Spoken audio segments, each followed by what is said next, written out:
Hola a todos. ¿Qué tal? Soy David. Y hoy quiero contarles acerca de un caso que, la verdad, es bastante impactante.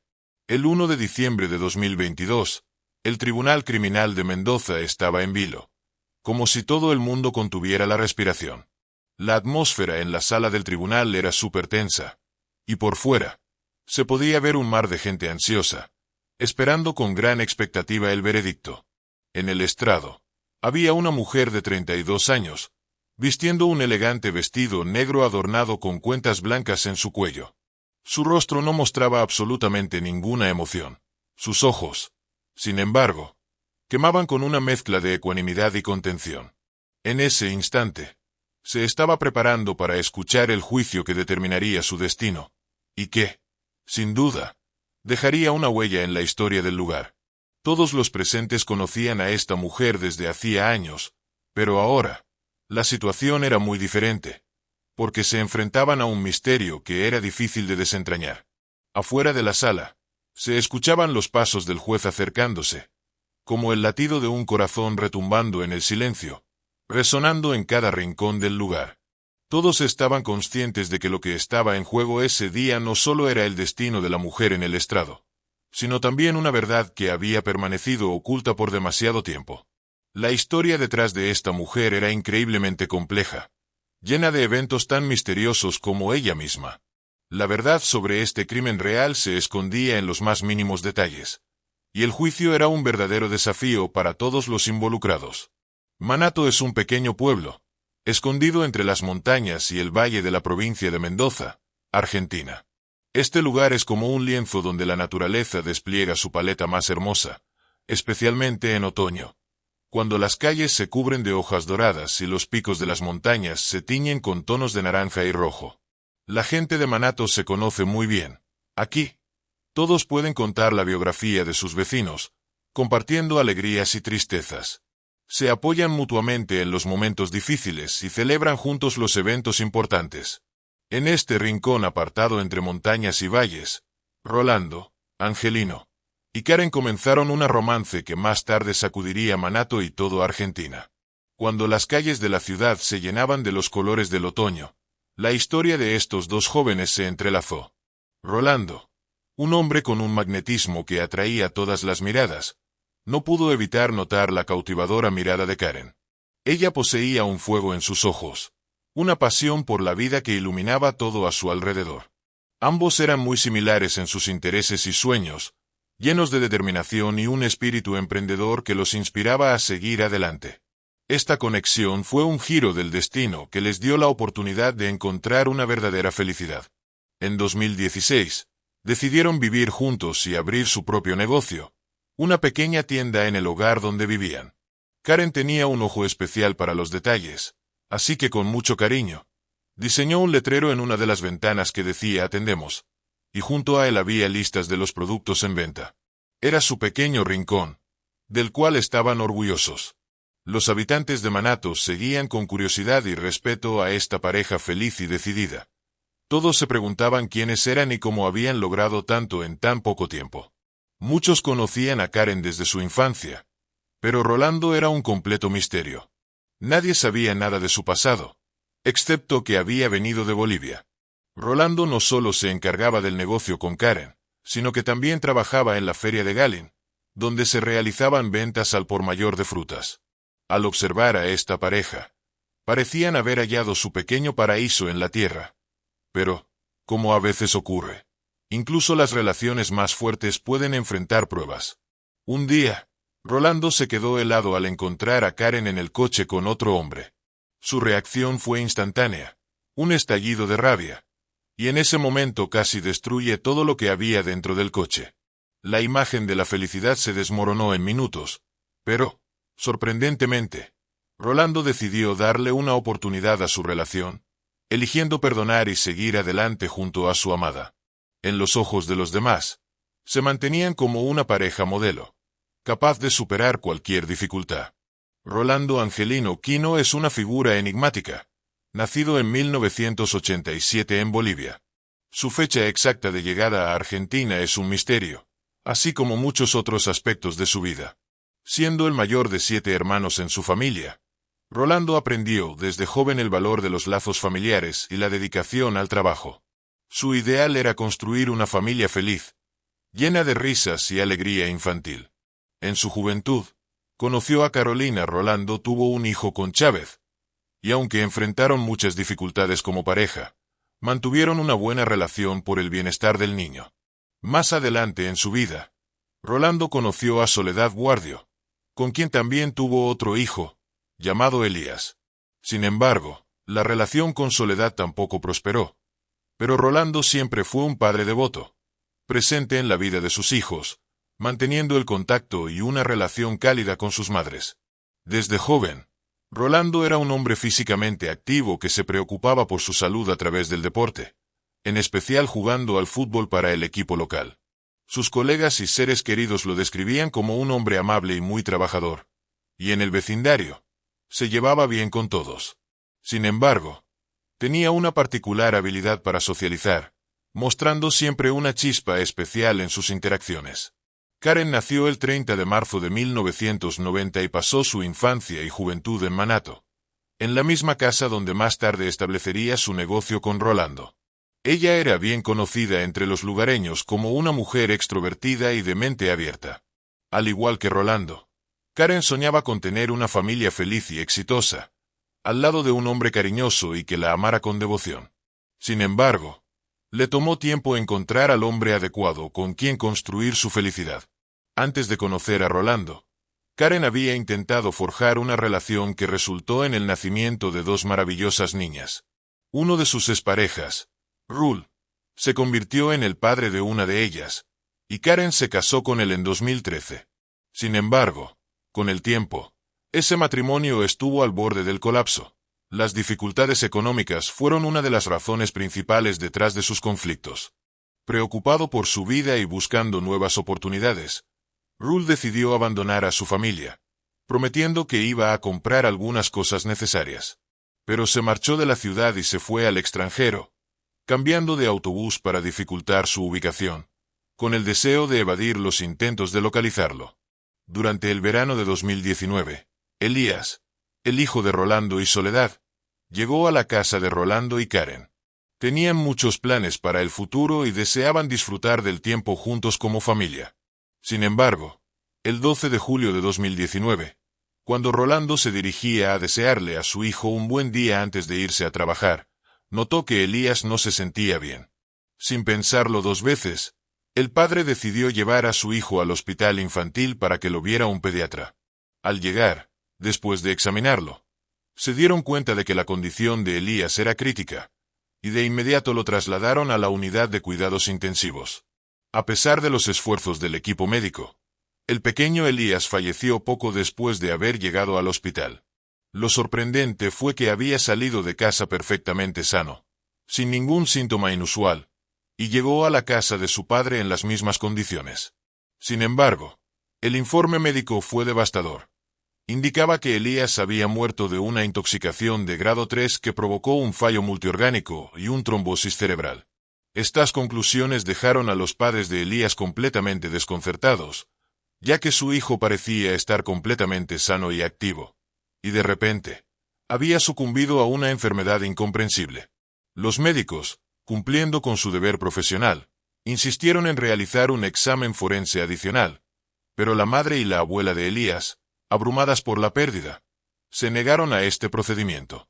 Karen sugirió cremar el cuerpo del niño, pero la madre de Elías también se opuso, prefiriendo enterrarlo en un cementerio privado, donde pudiera ir a dejar flores en su tumba. La muerte de Elías fue un golpe devastador que quebró el corazón de Rolando.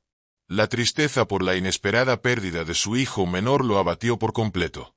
Karen, siempre amorosa y comprensiva, nunca se apartó de Rolando, cuidando de todos los aspectos de su vida y apoyándolo incondicionalmente para sobrellevar su dolor y sufrimiento. Con el tiempo, gracias al calor y apoyo de la mujer que amaba, el dolor comenzó a atenuarse. 16 meses después de esta terrible tragedia, Rolando decidió dar un gran paso y le propuso matrimonio a Karen. Se casaron, y él estaba convencido de que ella siempre estaría a su lado. Sin embargo, su felicidad resultó ser efímera.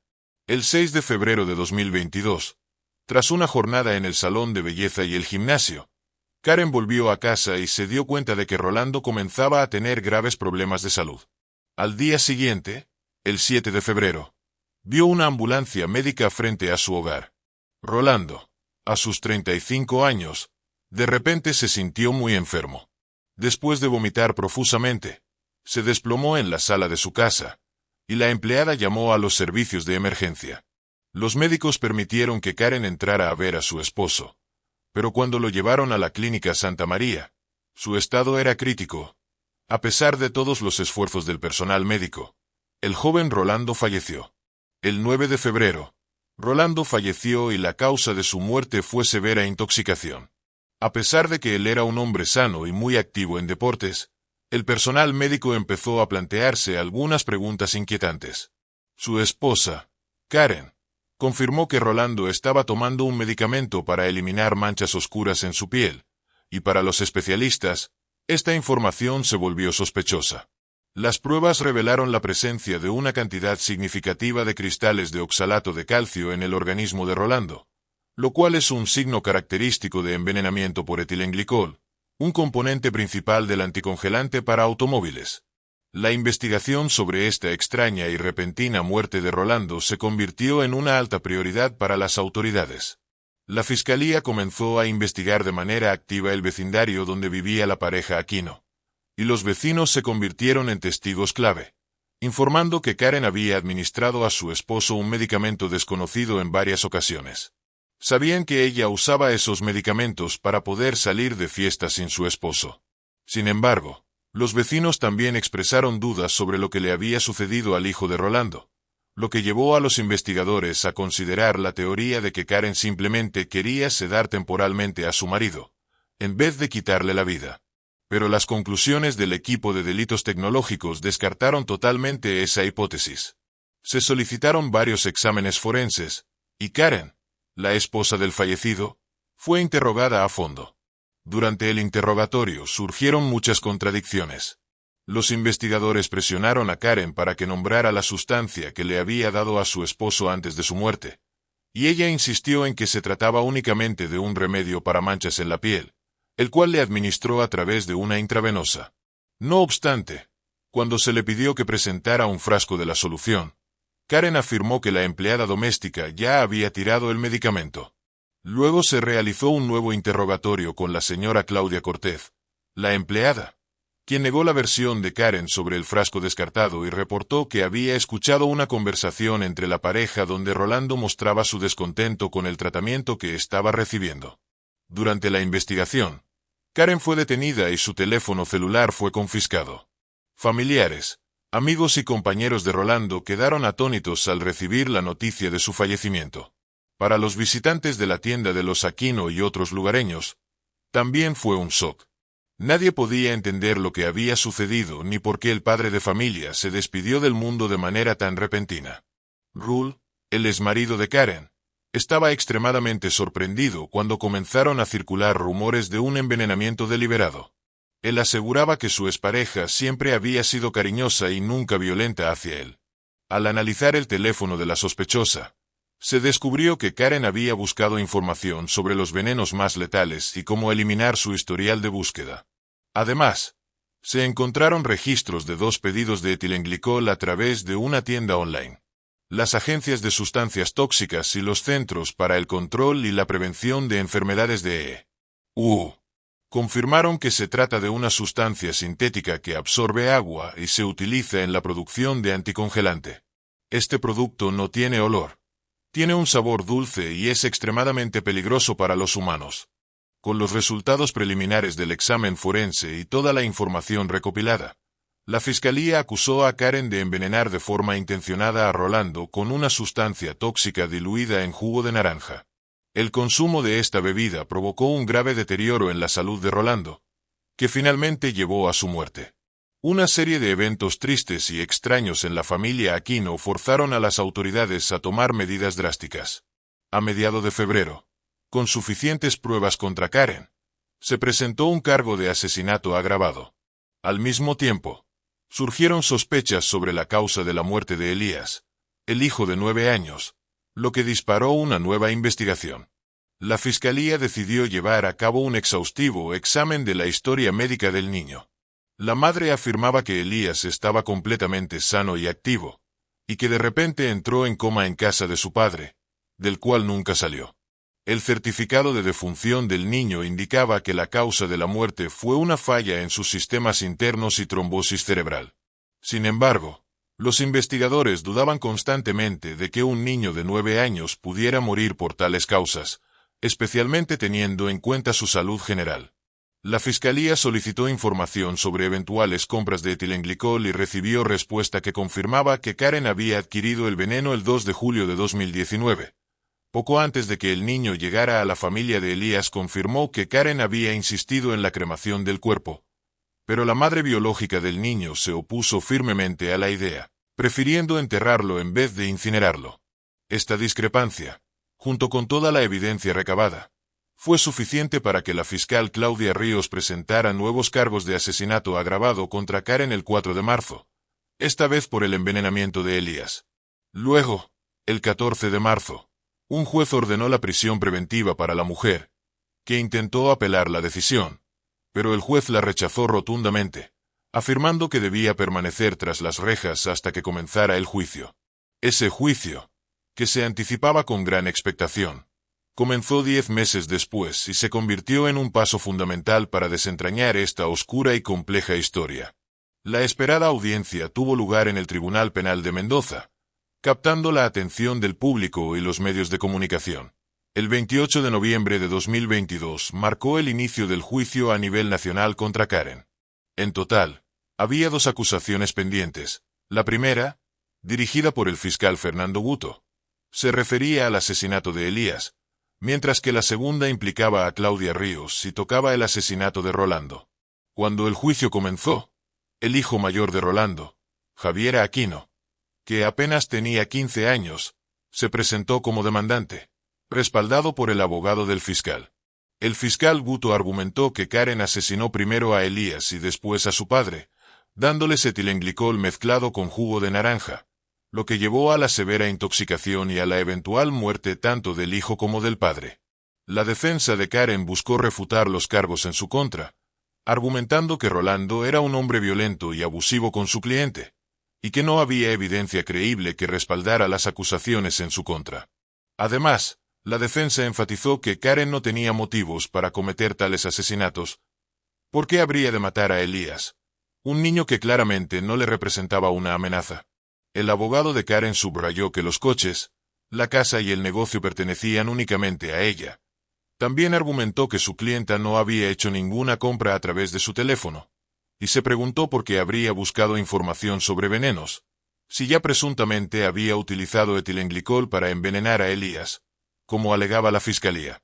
El abogado enfatizó nuevamente que aunque las acciones que resultaron en la muerte del padre y el hijo eran atroces, eso no daba derecho para acusar a una persona hasta que no se demostrara su culpabilidad de manera contundente.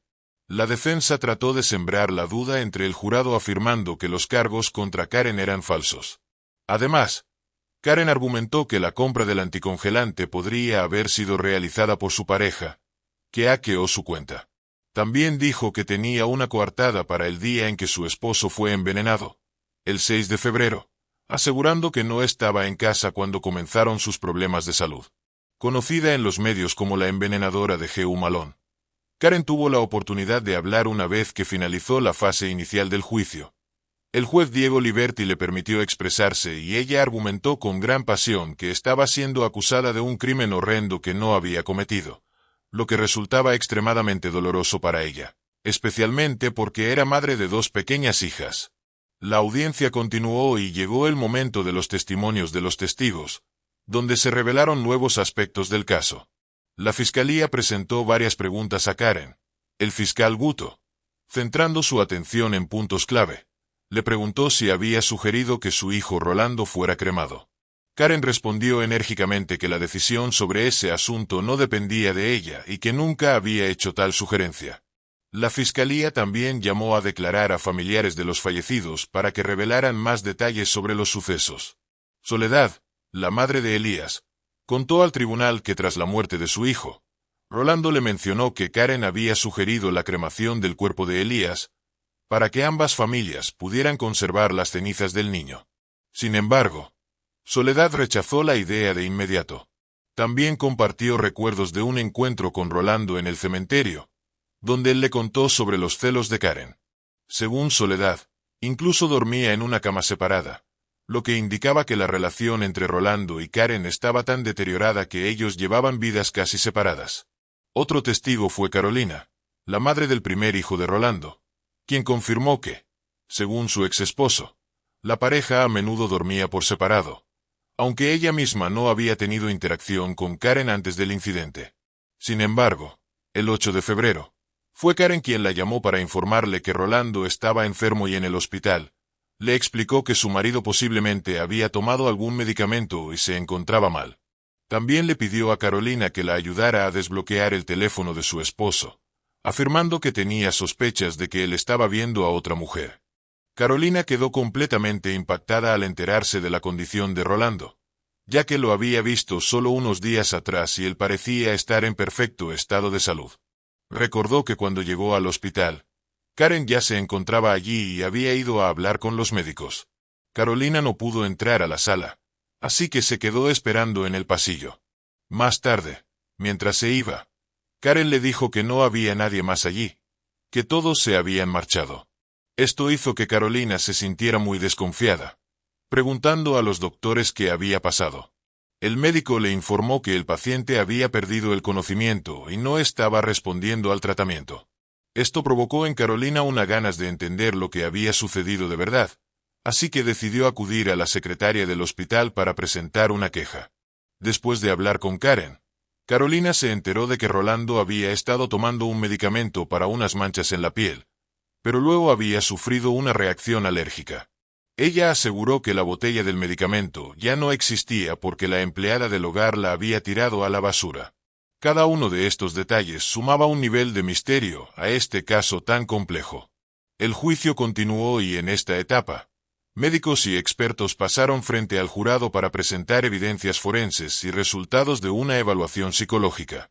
Estas evidencias arrojaron luz sobre aspectos que antes habían pasado desapercibidos. La doctora Ivana Marinelli, pediatra del hospital, relató cómo atendió a Elías en julio de 2019, cuando el niño fue hospitalizado. Describió que Elías llegó a la instalación médica con serias dificultades para respirar y que necesitaba ser intubado de urgencia. También le realizaron una tomografía computarizada que evidenció una profunda trombosis cerebral. Elías recibió un tratamiento intensivo, y la doctora confirmó que los síntomas que manifestaba eran consistentes con intoxicación por etilenglicol, incluyendo la alteración de la conciencia, inquietud y un posterior coma junto con un desorden de coagulación sanguínea. A pesar de los mejores esfuerzos del equipo médico, la condición del niño empeoró, y después de las 5 de la tarde del 12 de julio, sufrió un paro cardíaco y respiratorio. Los médicos intentaron reanimarlo durante 50 minutos, incluso con la participación de su padre, pero todos los intentos fueron en vano.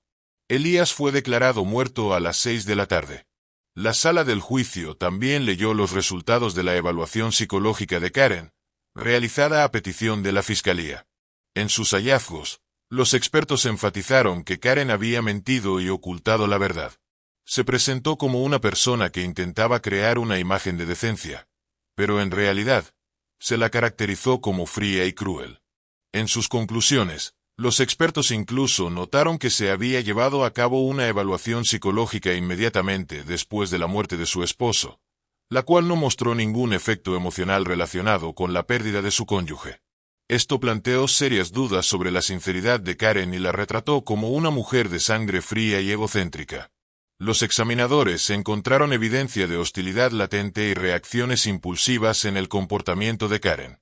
Finalmente, el fiscal Guto mostró dudas sobre si realmente Karen era una víctima de violencia de género, como ella misma había intentado presentarse en su testimonio. Toda esta información fue crucial para describir el verdadero perfil psicológico de la acusada. Las largas semanas de espera tensa y las continuas audiencias judiciales llegaron a un punto crítico. El juicio reunió a muchas personas en la sala del tribunal, con sus ojos fijos y tensos en el jurado y el juez, todos esperando la decisión que traería justicia a esta compleja y trágica historia. En un momento conmovedor, el fiscal, al solicitar un veredicto de condena contra Karen, aseguró al jurado que toda la evidencia recopilada sugería fuertemente que ella fue quien planeó y perpetró ambos asesinatos. Karen había comprado etilenglicol en un acto frío y calculado, desechando el envase y disfrazándolo como un simple jugo. La fiscalía argumentó que Karen observó cómo sus seres queridos morían sin ofrecerles ayuda en esos momentos de sufrimiento. La fiscal Claudia Ríos, a cargo del caso del asesinato de Rolando, presentó ante el tribunal una hoja de compra de etilenglicol, pagada desde la cuenta bancaria de Karen. Tanto la fiscalía como la parte demandante insistieron en que el jurado debía llegar a un veredicto unánime, ya que esa sería la única forma de lograr justicia en este caso. Afirmaron con firmeza que Karen debía ser encontrada culpable de asesinato con evidencia de extrema crueldad. Por otro lado, la defensa insistió en que no había suficientes pruebas para probar la culpabilidad de su cliente de manera definitiva. El abogado defensor argumentó que una persona puede ser buena o mala, pero eso no siempre está relacionado con la comisión de un delito. Para la defensa, la muerte de Rolando y su hijo fue una tragedia increíble y un evento lamentable. Sin embargo, a pesar de las argumentaciones de la defensa, Karen se veía acorralada por las circunstancias, y la tensión en la sala del tribunal era palpable. La sala del tribunal se quedó en silencio, cargada de tensión, mientras el jurado se acomodaba para dar su veredicto en el caso que había conmovido a toda la sociedad argentina. Después de una larga espera, los miembros del jurado habían llegado a una decisión unánime. La mujer que se sentaba en el banquillo, conocida como Karen Ovo, fue declarada culpable de asesinar a Elías y de cometer el crimen con particular crueldad. Además, fue condenada por la muerte de Rolando, considerada un homicidio agravado por procedimiento insidioso. Karen Ovo, vestida de negro con un collar de perlas blancas al cuello, escuchó el veredicto sin mostrar ninguna emoción aparente. El jurado había dictado su sentencia, una condena a cadena perpetua en prisión. La mujer en el banquillo había intentado escapar de la justicia por los crímenes atroces que había cometido, dejando a la sociedad con muchas preguntas sin respuesta. Su plan de incinerar los cuerpos de las víctimas podría haber sido su última tentativa de escapar del castigo que merecía. Sin embargo, la corte y el jurado no se dejaron engañar y dictaron un veredicto justo. Así que, ¿por qué Karen Ovo asesinó a sus seres queridos? Esa sigue siendo un misterio. Tenía todo lo que necesitaba para ser feliz. O tal vez no. La respuesta podría estar en las profundidades de su alma, en la envidia, el interés propio o la vanidad. Karen Ovo se negó a admitir su culpa, lo que significa que los motivos detrás de este crimen horrible permanecen desconocidos. Ahora, que Nova se enfrentará a largos años detrás de barrotes, reflexionando sobre qué fuerzas oscuras pudieron haberla corrompido y a las personas que la rodeaban. Esta es una historia que nos recuerda que incluso las relaciones más cercanas pueden ocultar secretos terribles y misterios, y que el amor y la lealtad verdaderos siempre deben ser prioridad. Muchas gracias por ver. David estuvo con ustedes. Suscríbase al canal para ver más historias impactantes.